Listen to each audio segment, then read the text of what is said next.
बहन जी आप संघर्ष करें। बहन कुमारी मायावती जी जिंदाबाद। बहन कुमारी मायावती जी जिंदाबाद। बहन जी आप संघर्ष करें। बहन जी आप संघर्ष करें। बहुजन समाज पार्टी जिंदाबाद। बहुजन समाज पार्टी जिंदाबाद। बहन कुमारी मायावती जी जिंदाबाद। बहन कुमारी मायावती जी जिंदाबाद। बहन जी आप संघर्ष करें। बहन जी आप संघर्ष करें। सर समाज के सम्मान में, सर समाज के सम्मान में बहन कुमारी मायावती जी जिंदाबाद। बहन कुमारी मायावती जी जिंदाबाद। बहन जी आप संघर्ष करें। बहन जी आप संघर्ष करें। बहन कुमारी मायावती जी जिंदाबाद। बहन कुमारी मायावती जी जिंदाबाद।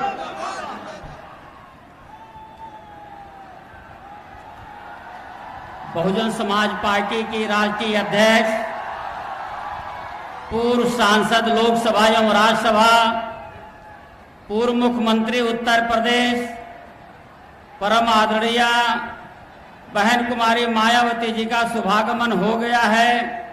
कृपया जोरदार तालियां बजा करके स्वागत करने का काम करें। अब हम श्री श्याम सिंह यादव, माननीय सांसद प्रत्याशी जौनपुर, बहुजन समाज पार्टी का चुनाव चिन्ह हाथी, आदरणीय बहन जी को सौंप करके सम्मानित करना चाहते हैं। श्री श्याम सिंह यादव जी।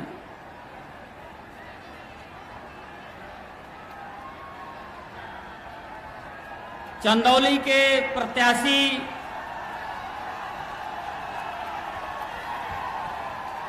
श्री सत्येंद्र मौर्य जी मान्या बहन जी का सम्मान करना चाहते हैं।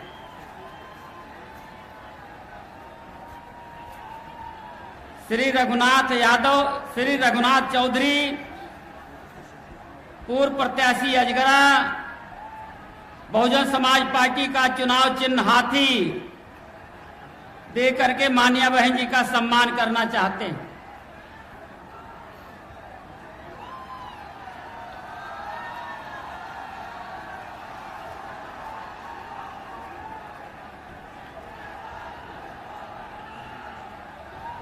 श्री अतहर जमाल लारी, ये बहुजन समाज पार्टी का हाथी चुनाव चिन्ह प्रदान करना चाहते हैं। श्री विष्णु दयाल सेठ, जो आदरणीय बहन जी को मुकुट दे करके सम्मानित करना चाहते हैं।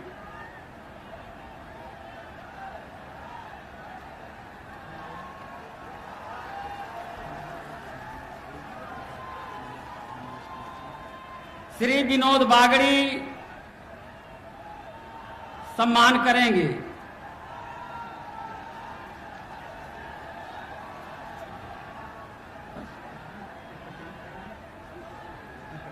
श्री प्रदीप पटेल, श्री प्रदीप पटेल। अब हम बहुत ही अदब के साथ विनम्र निवेदन करते हैं कि परम आदरणीय बहन जी हमें और उमड़ी हुई जनसैलाब को संबोधित करने का काम करें। आदरणीय बहन जी।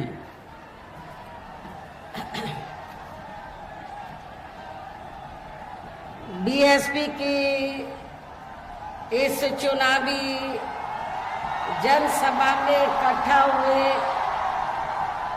पार्टी के सभी छोटे बड़े पदाधिकारी एवं कार्यकर्तागण, आज आप लोग देश में व जहां आपके उत्तर प्रदेश स्टेट में भी लोकसभा के लिए हो रहे आम चुनाव में अपनी पार्टी के उम्मीदवारों के समर्थन में मुझे सुनने के लिए यहाँ भारी संख्या में इकट्ठा हुए हैं, तो उसके लिए मैं आप सभी लोगों का हार्दिक दिल से आभार प्रकट करती हूँ।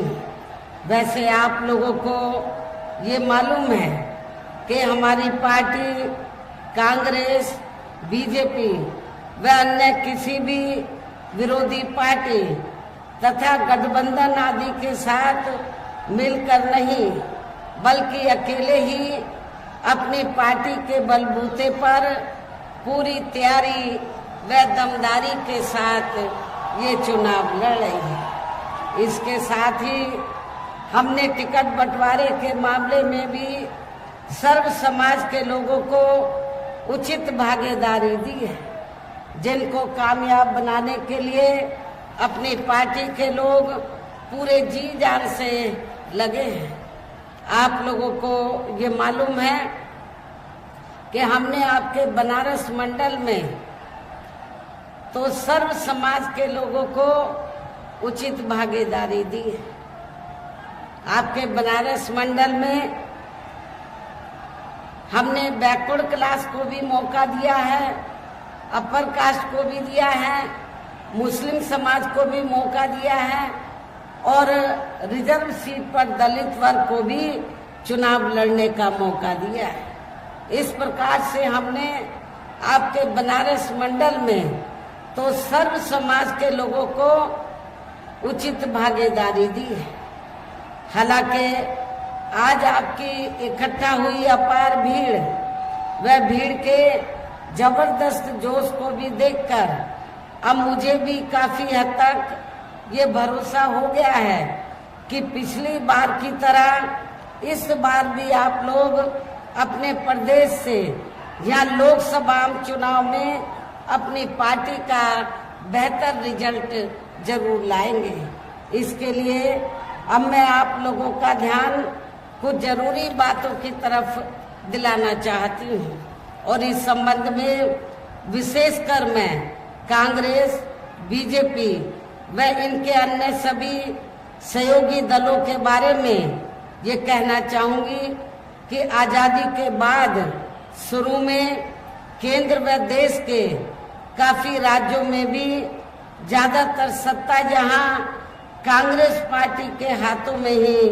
केंद्रित रही है, किंतु इनकी अधिकांश मामलों में रही गलत नीतियों एवं गलत कार्य प्रणाली आदि की वजह से ही फिर इस पार्टी को केंद्र में काफी राज्यों की भी सत्ता से बाहर होना पड़ा है तथा यही स्थिति इनकी सहयोगी पार्टियों की भी बनी रही है। और आप लोगों को वैसे ये मालूम है कि जब आजादी के बाद यानी कि अंग्रेजों के जाने के बाद केंद्र में देश के ज्यादातर राज्यों में कांग्रेस पार्टी सत्ता में आई और केंद्र में जब पहली सरकार बनी थी कांग्रेस पार्टी की तो उस पहली सरकार में परम पूज्य बाबा साहब डॉक्टर अंबेडकर लॉ मिनिस्टर थे। तो उस समय बाबा साहब डॉक्टर अंबेडकर ने तो कांग्रेस पार्टी के मुखिया को ये कहा, पंडित जवाहरलाल नेहरू एंड कंपनी के लोगों को ये कहा कि भारतीय संविधान में एससी व एसटी वर्गों को जो सरकारी नौकरियों में जो रिजर्वेशन दिया गया है उसका पूरा लाभ इनको नहीं मिल रहा है, इसका पूरा लाभ मिलना चाहिए। इस मामले में सरकार को सख्त कदम उठाने चाहिए। इतना ही नहीं, बाबा साहब ने ये भी कहा कि भारतीय संविधान में मैंने आर्टिकल 340 की व्यवस्था की है तो जिसके तहत तो इस देश में एससी व एसटी की तरह तो और भी अति पिछड़े वर्ग के लोग हैं, अति पिछड़े वर्ग के लोग हैं जिनकी सामाजिक, शैक्षणिक और आर्थिक स्थिति एससी व एसटी की तरह दयनीय है।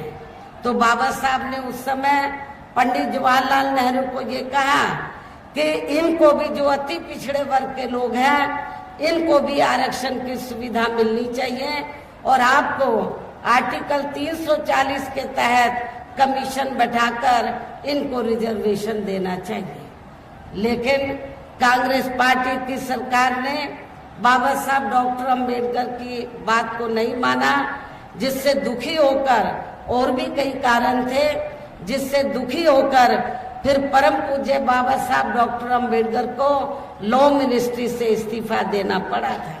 लेकिन आज वही कांग्रेस पार्टी के उनके चेले चाटे क्या कहते हैं कि हम आरक्षण के खिलाफ नहीं हैं, हम संविधान के खिलाफ नहीं है, लेकिन इनके पुरखों ने तो संविधान के खिलाफ जाकर काम किया और रिजर्वेशन का पूरा लाभ आप लोगों को नहीं दिया था, ना कोई कमीशन बैठाया था। ये सब किसी से छिपा नहीं है। लेकिन वोट की खातिर आज उनके जो चेले चाटे हैं या उनके अनुयायी हैं, तो आज वोट की खातिर आरक्षण को लेकर बड़ी बड़ी बातें कर रहे हैं। इस मामले में बीजेपी भी कोई पीछे नहीं है, जबकि इन सभी पार्टियों की नियत सोच जो है वो रिजर्वेशन के खिलाफ है, और जिसकी वजह से ही फिर हमें बीएसपी बनाने की जरूरत पड़ी। यदि कांग्रेस पार्टी ने शुरू में अपनी जिम्मेवारी को ईमानदारी निष्ठा से निभाया होता तो हमें बीएसपी बनाने की जरूरत नहीं पड़ती। और इतना ही नहीं, फिर जिसकी वजह से ही फिर पिछले कई वर्षों से बीजेपी व इनके सहयोगी दल केंद्र एवं काफी राज्यों की भी सत्ता में काबिज हो गए हैं, लेकिन इनकी भी ज्यादातर रही जातिवादी, पूंजीवादी, संकीर्ण, सांप्रदायिक व द्वेषपूर्ण नीतियों एवं कार्य प्रणाली आदि से तथा इनकी कथनी व करनी में भी काफी अंतर होने की वजह से अब ऐसा लगता है इस बार ये पार्टी भी यानी कि भारतीय जनता पार्टी भी केंद्र की सत्ता में आसानी से वापस आने वाली नहीं है, बशर्ते यदि ये चुनाव इस बार फ्री एंड फेयर होता है तथा आम चर्चा के मुताबिक वोटिंग मशीनों में भी कोई गड़बड़ी आदि नहीं की जाती है।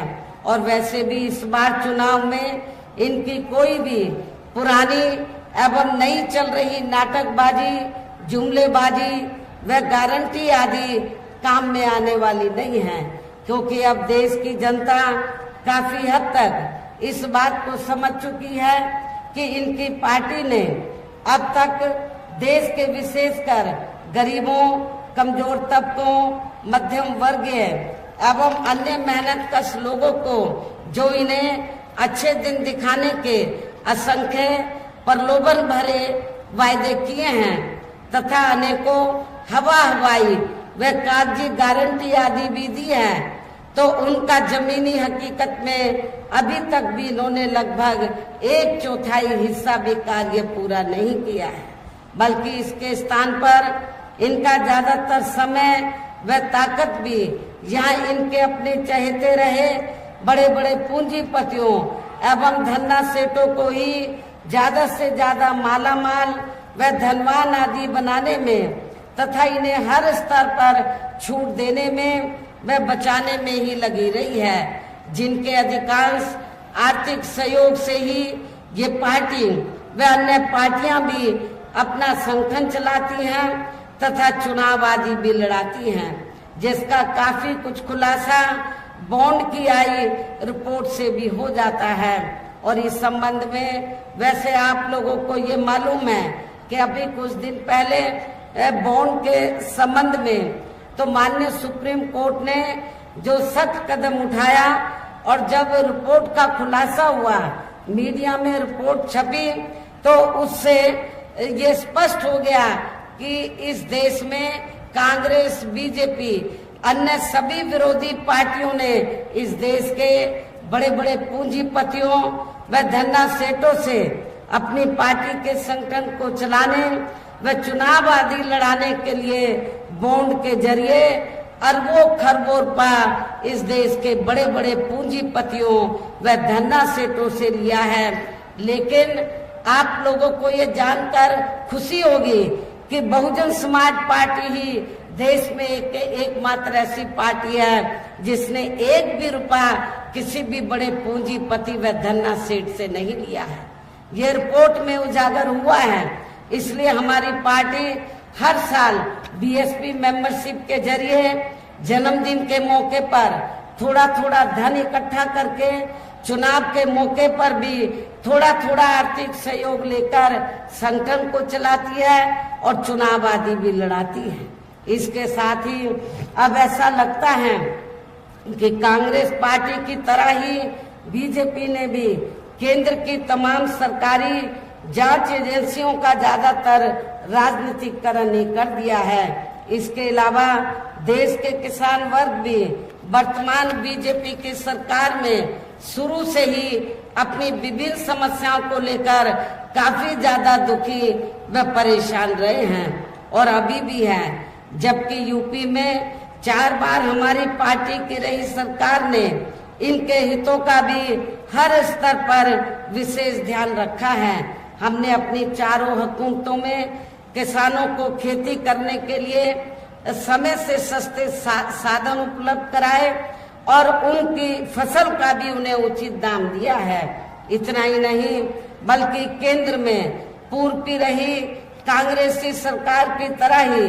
वर्तमान भाजपा सरकार में भी इनकी जातिवादी हीन सांप्रदायिक एवं पूंजीवादी सोच व नीतियों के चलते ही पूरे देश में सर्व समाज में से खासकर गरीबों, दलितों, आदिवासियों, पिछड़े वर्गों, मुस्लिम एवं अन्य धार्मिक अल्पसंख्यक समाज के लोगों का भी पूर्ण रूप से विकास व उत्थान आदि नहीं हो सका है। और इस संदर्भ में वैसे आप लोगों को ये मालूम है कि पूरे देश में यहाँ दलितों, आदिवासियों एवं अन्य पिछड़े वर्गों का सरकारी नौकरियों में वर्षों से अधूरा पड़ा आरक्षण का कोटा भी अभी तक पूरा नहीं भरा गया है। विशेषकर SC व ST वर्गों के सरकारी कर्मचारियों का पदोन्नति में आरक्षण भी अब काफी हद तक प्रभावहीन ही बना दिया गया है। और खासकर जब समाजवादी पार्टी यहाँ सत्ता में थी तो उस समय तो इनका पदोन्नति में आरक्षण ही समाजवादी पार्टी की सरकार ने बिल्कुल खत्म कर दिया था। साथ ही केंद्र व राज्यों में भी विरोधी पार्टियों की रही सरकारों ने इन सभी वर्गों को प्राइवेट सेक्टर में आरक्षण दिए जाने की व्यवस्था किए बिना ही इनकी सरकारों के ज्यादातर सरकारी कार्य अब प्राइवेट सेक्टर के जरिए ही इनके बड़े बड़े पूंजीपतियों व धन्ना सेठों आदि को ही दिए जाने के कारण अब इनको पूरे देश में आरक्षण का बहुत कम ही लाभ मिल पा रहा है। इसी प्रकार इनका अन्य और मामलों में भी शोषण व उत्पीड़न आदि होना अभी तक भी बंद नहीं हुआ है। इनके साथ साथ मुस्लिम व अन्य धार्मिक अल्पसंख्यक समाज के लोगों की भी हालत हर स्तर पर यहाँ काफी ज्यादा खराब व दयनीय बनी हुई है, जिसका काफी कुछ खुलासा सच्चर कमेटी की रिपोर्ट में भी किया गया है। इतना ही नहीं बल्कि पिछले कुछ वर्षों से केंद्र व अधिकांश राज्यों में भी बीजेपी व RSS की सरकारों के चलते हुए अब इनका विकास व उत्थान आदि होना भी काफी हद तक बंदशाही हो गया है। आए दिन इन पर खासकर हिंदुत्व की आड़ में हो रही जुल्म जाति भी यह काफी ज्यादा चरम सीमा पर पहुंच चुकी है। इनके साथ साथ अपर कास्ट समाज में से विशेषकर गरीब लोगों की भी हालत हमें कोई खास अच्छी नजर नहीं आती है। इनकी गलत कृषि नीतियों के कारण किसान वर्ग भी आए दिन आंदोलित ही बना रहता है। साथ ही इनकी गलत आर्थिक नीतियों की वजह से ही देश की अर्थव्यवस्था पर भी इसका काफी बुरा प्रभाव पड़ा है, जिससे अब विशेषकर छोटे एवं मध्यम वर्गीय व्यापारी वर्ग भी काफी ज्यादा दुखी व परेशान है। और अब केंद्र में पूर्व की रही सरकारों की तरह ही वर्तमान भाजपा सरकार में भी यहाँ पूरे देश में गरीबी, बेरोजगारी एवं महंगाई आदि भी लगातार काफी ज्यादा बढ़ रही है। देश में हर स्तर पर फैला भ्रष्टाचार भी अभी खत्म नहीं हुआ है। ऐसे में अब आप लोगों को देश में हो रहे लोकसभा आम चुनाव में कांग्रेस, बीजेपी व इनकी सहयोगी पार्टियों को भी केंद्र की सत्ता में आने से जरूर रोकना है। जिनकी गलत नीतियों व गलत कार्य प्रणाली आदि को आप लोग काफी हद तक आजमा भी चुके हैं। ऐसी स्थिति में अब ये विरोधी पार्टियां इस चुनाव में भी किस्म किस्म के साम दाम दंड भेद आदि अनेकों हथकंडे इस्तेमाल करके केंद्र की सत्ता में आने की भी पूरी कोशिश में लगी हैं, जिनसे अपनी पार्टी के लोगों को हर स्तर पर काफी ज्यादा सावधान रहना है। और इस मामले में विरोधी पार्टियां अपने अपने पक्ष में हवा बनाने के लिए खासकर मीडिया, ओपिनियन पोल व सर्वे आदि का जो बड़े पैमाने पर इस्तेमाल कर रही हैं, तो उनसे भी अपनी पार्टी के लोगों को बिल्कुल भी गुमराह नहीं होना है।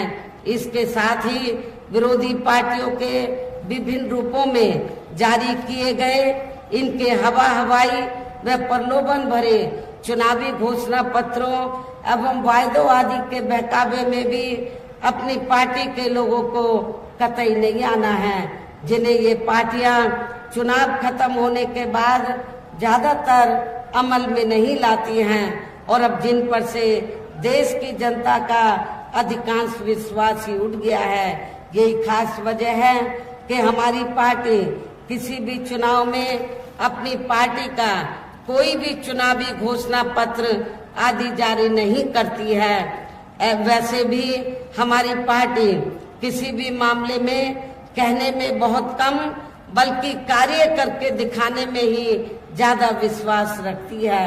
और इस बात का सबसे बड़ा सबूत ये है कि उत्तर प्रदेश में 4 बार हमारी पार्टी के नेतृत्व में रही सरकार ने चुनाव में अपनी पार्टी के बिना कोई जारी किए गए चुनावी घोषणा पत्र के ही प्रदेश व आम जनहित में काफी कुछ ऐतिहासिक कार्य किए हैं, जिनकी अब देश में अधिकांश पार्टियों की सरकारें काफी नकल भी कर रही हैं। जबकि इस मामले में हमारी पार्टी का ये कहना है कि यदि इन पार्टियों के स्थान पर केंद्र में हमें अपनी पार्टी की सरकार बनाने का मौका मिलता है, तो तब फिर हमारी पार्टी की बनी सरकार केंद्र में यहाँ अब तक रही सभी विरोधी पार्टियों की सरकारों की तरह केवल हवाई व कागजी कार्य आदि नहीं करेगी, बल्कि उत्तर प्रदेश की तरह ही जमीनी हकीकत में ठोस कार्य करके दिखाएगी। और इस संदर्भ में खासकर मैं ये कहना चाहूंगी कि केंद्र द्वारा देश में पिछले कुछ समय से अति गरीब परिवारों को अस्थायी तौर पर फ्री में जो थोड़ी सी खाद्य सामग्री दी जा रही है, राशन आदि दिया जा रहा है, तो उससे इनका स्थायी तौर पर भला होने वाला नहीं है। और वैसे भी इनकी ये जटिल समस्या देश में हर हाथ को काम देने से ही केवल दूर हो सकती है, जिसकी तरफ हमारी पार्टी की बनी केंद्र की सरकार जरूर विशेष ध्यान देगी। लेकिन इस संबंध में मैं आपको सावधान भी करना चाहती हूँ कि आप लोगों को जो थोड़ा सा पिछले कुछ समय से फ्री में जो राशन दिया जा रहा है, तो ये कोई बीजेपी की देन नहीं है, आरएसएस की देन नहीं है, बल्कि आप लोग जो देश की जनता जो केंद्र की सरकार को जो टैक्स देती है, टैक्स के जरिए केंद्र की सरकार के पास जो पैसा जमा होता है, उस पैसे से आप लोगों को ये राशन आदि दिया जा रहा है। ये कोई बीजेपी आपको अपनी जेब से ये राशन पानी आदि नहीं दे रही है, तो इसलिए आप लोगों को इनके बहकावे में कतई नहीं आना है, बल्कि आप लोगों को अपना एक एक वोट बहुजन समाज पार्टी को हर प्रकार की सावधानी बरतते हुए देना है। साथ ही पिछले कुछ वर्षों से आए दिन बढ़ रही गरीबी, बेरोजगारी व महंगाई आदि से भी जनता बहुत ज्यादा दुखी व परेशान है, जिसे भी आर्थिक नीतियों में तब्दीली करके जरूर दूर किया जाएगा। धर्म की भी आड़ में पिछले कुछ वर्षों से खासकर मुस्लिम समाज के लोगों का द्वेष की भावना से जो इनका काफी ज्यादा शोषण व उत्पीड़न आदि किया जा रहा है, तो उसे भी जरूर रोका जाएगा। और ये सब हमने अपनी यूपी की रही सरकार में करके भी दिखाया है। इसके अलावा हमने यूपी में सर्व समाज में से गरीब एवं बेरोजगार लोगों को बेरोजगारी भत्ता आदि न देकर उन्हें बड़ी तादाद में रोटी रोजी के साधन भी उपलब्ध कराए हैं। जो अब ये कार्य भी अधिकांश ठंडे ही पड़े हैं, जिनको फिर केंद्र में बीएसपी की सरकार बनने पर प्राथमिकता दी जाएगी। कहने का तात्पर्य यह है कि देश में इस समय हो रहे लोकसभा चुनाव में विरोधी पार्टियों के जारी किए गए इनके हवाई व प्रलोभन भरे चुनावी घोषणा पत्रों आदि के बहकावे में अब यहाँ खासकर देश के अति गरीबों, मजदूरों, बेरोजगारों एवं अन्य मेहनत कश लोगों को बिल्कुल भी नहीं आना है और अब इन्हें ऐसी सभी विरोधी पार्टियों को हर हालत में केंद्र की सत्ता में आने से जरूर रोकना है, जिनकी कथनी व करनी में काफी अंतर रहा है तथा जिन्हें ये लोग बरसों से आजमा भी चुके हैं। ऐसे में अब मेरा यही कहना है कि आप लोगों को अपने खुद के व अपने प्रदेश, क्षेत्र एवं देश के भी हित में अपने वोटों को यहाँ कांग्रेस, बीजेपी व अन्य विरोधी पार्टियों को न देकर केवल अपनी एकमात्र हितैषी पार्टी बहुजन समाज पार्टी को ही देना है। जो ये पार्टी उत्तर प्रदेश की तरह ही केंद्र में भी अपनी पार्टी की सरकार बनने पर फिर पूरे देश में यहाँ अपनी पार्टी की सर्वजन हिताय व सर्वजन सुखाय की नीतियों पर आधारित सरकार चलाएगी। इसके साथ साथ केंद्र से जुड़ी आपके क्षेत्र की जो भी यहाँ स्थानीय समस्याएं होंगी तो उन्हें भी फिर दूर करने का हर संभव पूरा प्रयास किया जाएगा। साथ ही यहाँ गरीबों, मजदूरों, बेरोजगारों, कर्मचारियों, किसानों, छोटे व्यापारियों एवं अन्य मेहनत कश लोगों के हितों का भी विशेष ध्यान रखा जाएगा। सर्व समाज में से खासकर दलितों, आदिवासियों, पिछड़े वर्गों, मुस्लिम व अन्य धार्मिक अल्पसंख्यक समाज के लोगों के विकास व उत्थान के साथ साथ हर स्तर पर इनकी सुरक्षा आदि के लिए भी सख्त कदम उठाए जाएंगे और तभी फिर यहाँ वास्तव में अपने देश के महान संतों, गुरुओं व महापुरुषों में भी विशेषकर महात्मा ज्योतिराव फूले, श्री छत्रपति शाहू जी महाराज, श्री नारायणा गुरु, बाबा साहब डॉक्टर भीमराव अंबेडकर एवं मान्यवर श्री कांशीराम जी आदि का अधूरा रहा सपना जरूर साकार हो सकता है, जिनको यूपी में हमारी पार्टी की रही सरकार द्वारा हर स्तर पर पूरा आदर सम्मान दिया गया है।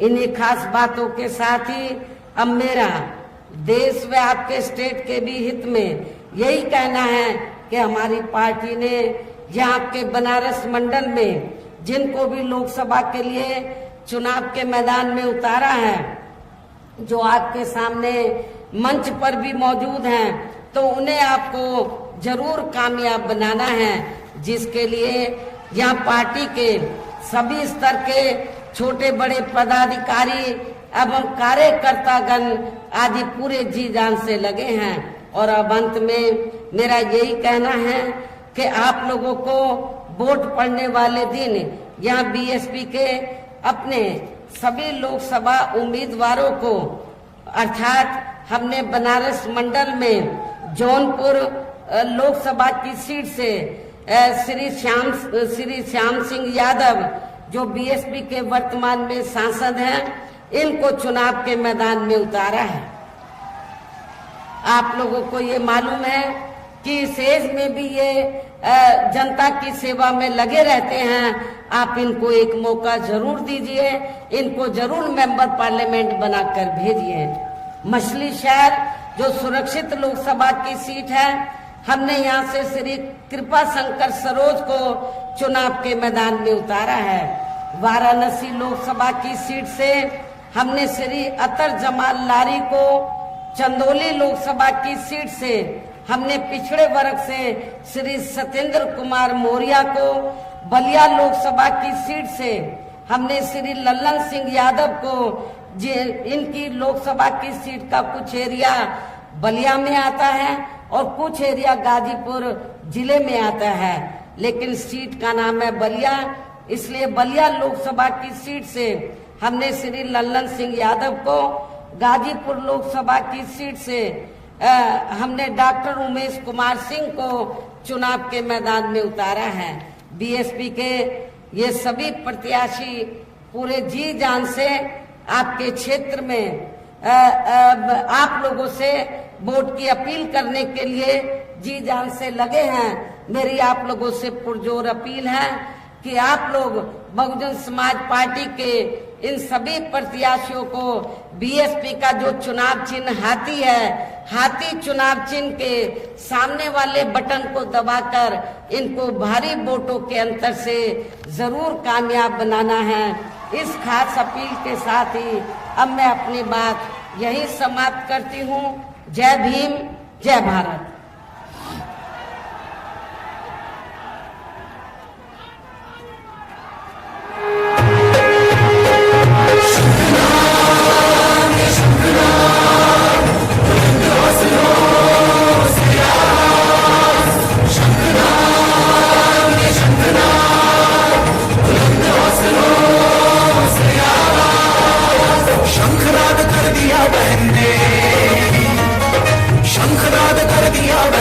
अब न चलेगी मनमानी, पूंजीवाद राज खत्म करूंगी, पहनावे मन में ठानी, पूंजीवाद राज खत्म करूंगी।